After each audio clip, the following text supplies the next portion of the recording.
तो मेरी जान पुष्पा 2 के लास्ट में जो बम ब्लास्ट करता है, आखिर ये बंदा कौन है? क्या पुष्पा भाव इस बम ब्लास्ट के चलते मर जाएगा? और हाँ, पुष्पा 2 के ट्रेलर को देखेंगे तो बहुत से सीन को पुष्पा 2 के अंदर दिखाया ही नहीं। ये सीन ये और ये जंगल वाला, तो पुष्पा 2 के एंडिंग में बहुत कुछ सस्पेंस देखने को मिलता है। तो इस वीडियो में पुष्पा 2 के एंडिंग को अच्छे से एक्सप्लेन करेंगे। एंडिंग के साथ साथ ये भी जानेंगे कि आखिर पुष्पा 3 में क्या क्या हो सकता है। तो सबसे पहले पुष्पा 2 जो लोग नहीं देखे इससे दूर रहें, क्योंकि पुष्पा 2 बवाल मूवी है, इसे मिस करने का नहीं। तो आइए पुष्पा 2 के एंडिंग को समझते हैं। देखिए, एंडिंग को समझने से पहले पुष्पा भाव की जर्नी को समझ लेते हैं। पुष्पा मूवी को पुष्पा के लाइफ के अलग अलग फेज से जोड़ा गया। पुष्पा द राज में पुष्पा को जीरो से स्टार्ट होते एक बड़ा आदमी बनने तक का सफर दिखाया जाता है। यानी वह एक नॉर्मल मजदूर से कैसे एक बहुत बड़ा चंदन की लकड़ी का डीलर बनता है, और फिर जब वो अपने को स्टैब्लिश कर लेता है तो पुष्पा द रूल, यानी हमें सेकंड पार्ट में पुष्पा का रूल देखने को मिलता है। और जिस तरह का पुष्पा भाव का रूल देखने को मिलता है ना, माँ कसम मजा आ जाता है। वह सिर्फ एक फोटो खिंचवाने के चलते एक सीएम को बदल देता है। ऐसा कौन करता है भाई? वह जब माल को मालदीव में हामिद के पास डील करने जाता है तो हामिद बोलता है कि ये कौन है जो खटारा टेम्पो में आया है,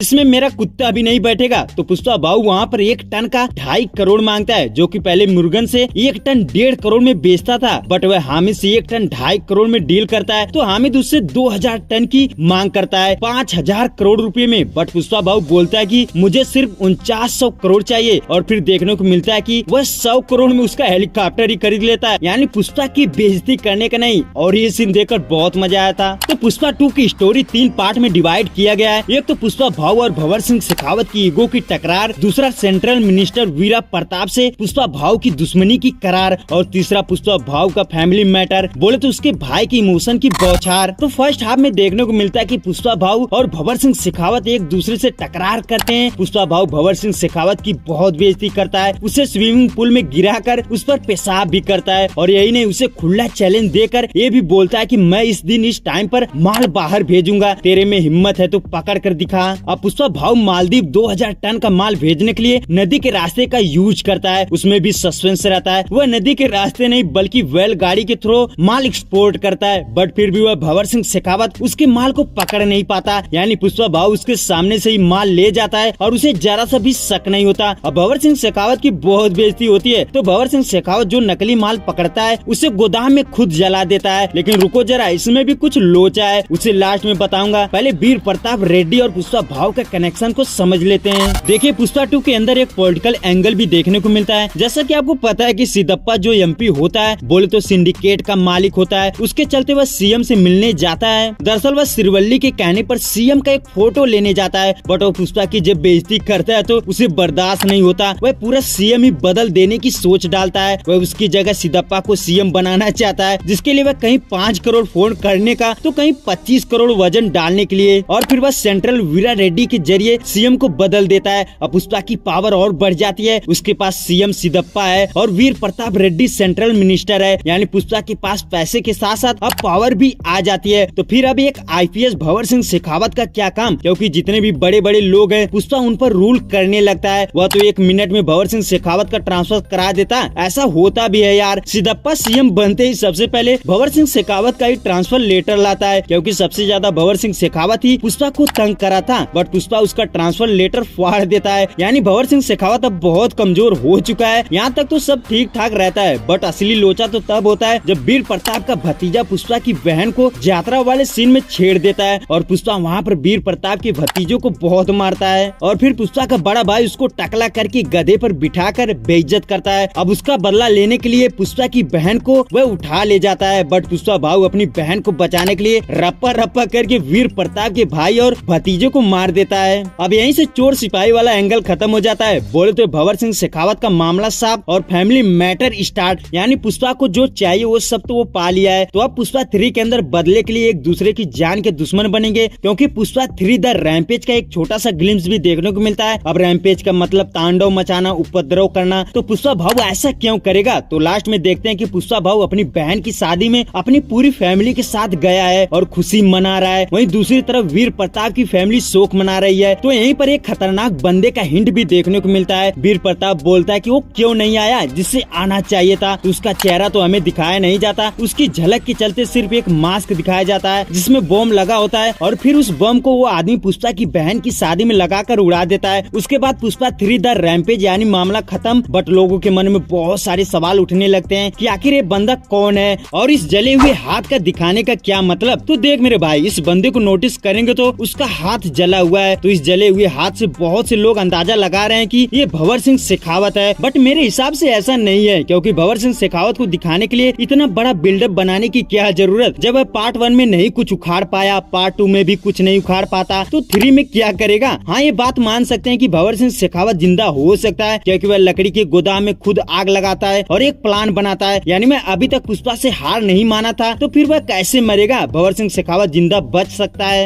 बट मेरे भाई, ये बंदा नहीं हो सकता, क्योंकि अगर आप ध्यान से सुनेंगे तो वीर प्रताप बोलता है कि वो क्यों नहीं आया जिसे आना चाहिए था। यानी यहाँ जो डेथ हुई है, ये बंदा इन लोगों का खास होने वाला है। तभी तो बोलता है कि उसका आना जरूरी था, नहीं तो इधर लोग शोक मना रहे हैं, उधर वह बदला लेने के लिए सीधा पहुँच भी जाता है और बम ब्लास्ट भी कर देता है। तो मेरे हिसाब से वीर प्रताप का बेटा हो सकता है, क्योंकि आपको पता है कि वीर प्रताप पहले कोयले खदान में काम करता था, तो वहाँ पर ऐसे ही ब्लास्ट कराया जाता है। तो उसका बेटा पुष्पा की फैमिली को कुछ उसी तरह ब्लास्ट करता है, यानी ये वीर प्रताप का बेटा ही होगा। और इस आदमी को देखेंगे तो काफी जवान लगता है, तो वीरा का भाई तो नहीं, बेटा ही जरूर होगा। अच्छा, ये जो हाथ इसका जला हुआ है, शायद वो कोयले खदान में जला होगा, ये तो समझ में आ गया। बट एक चीज और कंफ्यूज करती है कि आखिर पुष्पा को वीर प्रताप के बारे में पता कैसे चला। क्योंकि इस सीन में वह जब वीरा प्रताप से फोन में बता रहा होता है तो बोलता है कि तू कोंडा रेड्डी का 4% का पार्टनर था ना। तो पुष्पा भाऊ बोलता है कि तू भी तो खदान में लोरी गिनता था। तो आखिर पुष्पा को कैसे पता चला कि वीरा प्रताप पहले खदान में काम करता था। तो यहाँ पर ये पता चलता है कि पुष्पा पहले वीरा प्रताप से मिल चुका था, यानी जिस खदान में वीरा प्रताप पहले काम करता था वहाँ पर पुष्पा पहले काम कर चुका होगा। वेल, जो भी है, कुछ भी हो सकता है यार। बट अब सबसे बड़ा सवाल ये है कि क्या इस बम ब्लास्ट में पुष्पा भाऊ मर जाएगा। तो रुको मेरी जान, पुष्पा मरा तो पुष्पा 3 में मैं झुकेगा, साला कौन बोलेगा। वीर प्रताप और मंगलम सीनू को कौन मारेगा। तो आई थिंक पुष्पा यहाँ पर जैसे तैसे बच जाएगा और उसकी फैमिली मर जाएगी, स्पेशल करके श्रीवल्ली और साथ बड़ा भाई, क्योंकि लास्ट में पुष्पा के बेटे और भाई को लेकर इमोशन दिखाया जाता है। अब उनके मरने पर तभी तो पुष्पा तांडव मचाएगा। अब आप सोचो, वो जब फोटो खींचने के चलते सीएम बदल दे रहा है, उसकी बहन को छेड़ने वालों का रप्पा रप्पा काट दे रहा है, तो उसकी फैमिली के मरने के बाद क्या होगा, सीधा तांडव मचेगा। ओके, तो अब इस सीन के बारे में थोड़ा बात कर लेते हैं। देखिए, ये सीन तो पुष्पा 2 के अंदर नहीं दिखाया गया कि पुष्पा को गोली लगी है और वह जंगल में है। तो मेरे हिसाब से मेकर्स ने प्रमोशनल वीडियो शूट करा था, क्योंकि ये बहुत पहले ही आ गया था और ट्रेलर की बहुत से शॉर्ट फिल्म में नहीं डाला गया, क्योंकि मेकर्स ने बहुत चालाकी से उसे एडिटिंग में कट कर दिया, जबकि वे ट्रेलर में दिखा चुके थे और फिल्म में दिखाने का ज्यादा सेंस नहीं बनता, इसलिए उसे एडिटिंग के थ्रू कट कर दिया। तो मेरी जान, आई विश अब आप लोग पुष्पा 2 की एंडिंग अच्छे से समझ चुके होंगे। वहीं आपके हिसाब से क्या लगता है कमेंट करके बता सकते हैं। तो tata bye bye, take care, मिलते हैं अगली वीडियो में।